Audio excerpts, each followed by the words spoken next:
This is not a typical start for the Edmonton Oilers. Obviously, we know what happened last season, an 8-1 loss to the Canucks, followed by another loss to Vancouver 4-3. The Oilers would finish October of 2023 with a record of 2-5-1, and panic was setting in at the time. Now, let's look at a couple of seasons before that. In 2022, the first 3 games of the season were rocky, as they started with a win against the Canucks 5-3. However, if they'd lose the next 2 games, they would then finish October of that year with a 6-3-0 record. In 2021, the Oilers were red hot to start the year, only losing once in October, and that was against the Flyers. They finished the month strong with a 6-1-0 record. That year was interesting as the losses didn't pile up until December. They had a 16-5-0 record at one point, and after that, they lost 6 in a row. The performances became lackluster for the next 2 months, ultimately leading to the firing of head coach Dave Tippett. In the 56-game season in the Canadian division, the Oilers finished January with a 5-6-0 record. However, in 2019, the season before that, they started the year with a 5-game win streak and finished the month of October with a 9-4-1 record.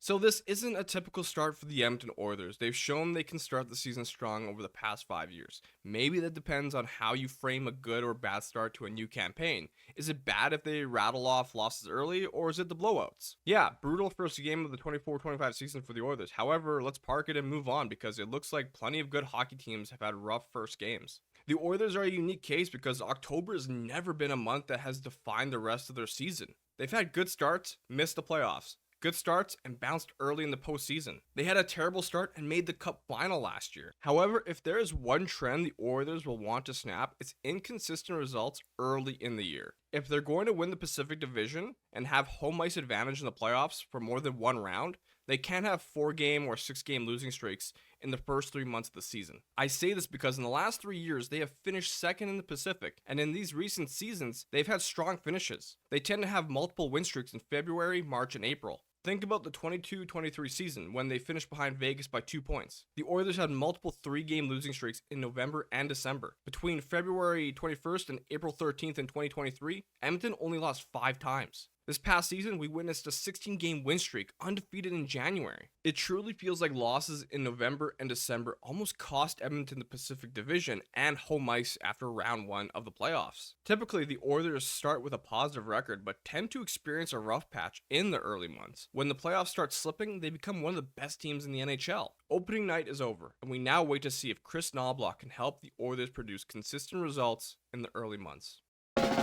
What's up, Nation citizens? If you like that video, then you need to be subscribed to the Oilers Nation YouTube. Podcasts, live shows, exclusive interviews, and analysis. Everything you need from your favorite voices at Oilers Nation. And you don't want to miss any of it, so hammer that subscribe button.